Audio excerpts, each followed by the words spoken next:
सध्याचे विचार, असं वाटतं. स्वातीताई, याच्यामध्ये अनेक लोकांनी म्हणजे खास करून त्यातल्या पुरोगामी तज्ञांनी असा एक सूर आळवायला सुरुवात केली की बघा की डोनाल्ड ट्रम्प यांच्या दबावाखाली येऊन नरेंद्र मोदी सरकारने रशियाकडनं खनिज तेल घेणं बंद केलं आणि आता जर आखातातनं तेल बाहेर निघत नसेल तर भारत पुन्हा एकदा रशियाकडे जाऊ शकेल का? गेला तर रशिया भारताला एंटरटेन करेल का? कारण एका प्रकारे रशिया अगदी त्यांनी इराणच्या बाजूने उडी मारली नसली युद्धात तरी रशिया या सगळ्या विरुद्ध बाजूला आहे, पैलतीरावर आहे.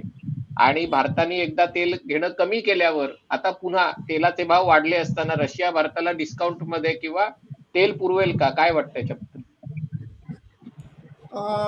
रशिया बद्दल काही क्वेश्चन मार्क येऊ शकतात, पण मला असं वाटतं की आपण एक नवी लाईन जी ओपन करून घेतली आहे व्हेनेझुएलाच्या तेलाची, तिथे मला खूप मोठा वाव आहे वाढवण्यासाठी सुद्धा. अर्थात ते अंतर जास्त आहे त्याच्यामुळे थोडाफार खर्च जास्त असेल, पण तरी देखील तेलाची उपलब्धता राहील असं म्हणजे आत्ताच मी एक रिपोर्ट वाचला आणि ज्या फिगर्स आहेत त्याचं कन्फर्मेशन मी करू नाही शकले कारण जस्ट वाचत होते आता. तर जवळ-जवळ व्हेनेझुएला असं म्हणतात की 4 मिलियन बॅरल पर डे देऊ शकतात म्हणून. तर याचं दुसरं कारण असं की व्हेनेझुएलाचं तेल जे आहे ते त्याचं शुद्धीकरण करायला कोणीच तयार नाहीये हेवी आणि हेवी ती ऑइल आहे. हां, ते फक्त भारताकडे आहे.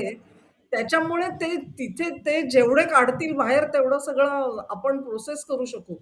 त्यामुळे एक प्रकारे तुटवडा नाही होणार म्हणजे इतर सोर्सेसकडचे बंद होतील. शॉर्टफॉल थोडा ना थोडा येईलच, असं वाटतंय मला. पण तरी देखील त्यातली काही उणीव जी आहे ती तिकडून भरून निघू शकेल. कॅनडा खास करून मार्क कॉर्नी इकडे येऊन गेले आणि ह्या विषयात बोलणं झालंय की नाही कल्पना नाही, पण कॅनडाचं सुद्धा ऑइल आहे आणि ते सुद्धा आपल्यापर्यंत येऊ शकतं. म्हणजे अशी जर का तातडीची काही समस्या आली, तर आपण तिथेही जाऊ शकू असं वाटतंय. कारण संबंध आता सध्याला तरी ठीक झालेले आहेत दोन्ही बाबतीत. मला असं वाटतं व्हेनेझुएलाकडे तेल आहे पण ते हेवी ऑइल आहे, त्याची प्रोसेसिंग कपॅसिटी आणि शेवटी ते अमेरिकेच्या मालकीचं आहे. म्हणजे व्हेनेझुएला जरी स्वतंत्र असला तरी अमेरिकेची त्याच्यावर छत्रछाया आहे.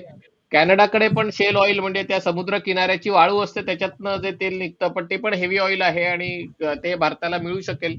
पण तसंही बघायला गेलं तरी भारताकडे 50 दिवस पुरेल एवढा तेल साठा आहे, जो आपण स्ट्रॅटेजिक रिझर्व्ह बनवलेला आहे. तर मला बरोबर. असं वाटतं की 50 दिवस जर हे कॉन्फ्लिक्ट चालू शकेल तर बऱ्याच देशांमध्ये सरकार उलटी पालटी होतील, आपल्या शेजारी दोन्ही देशांमध्ये काहीतरी परिणाम होतील. त्यामुळे आपण आता त्याची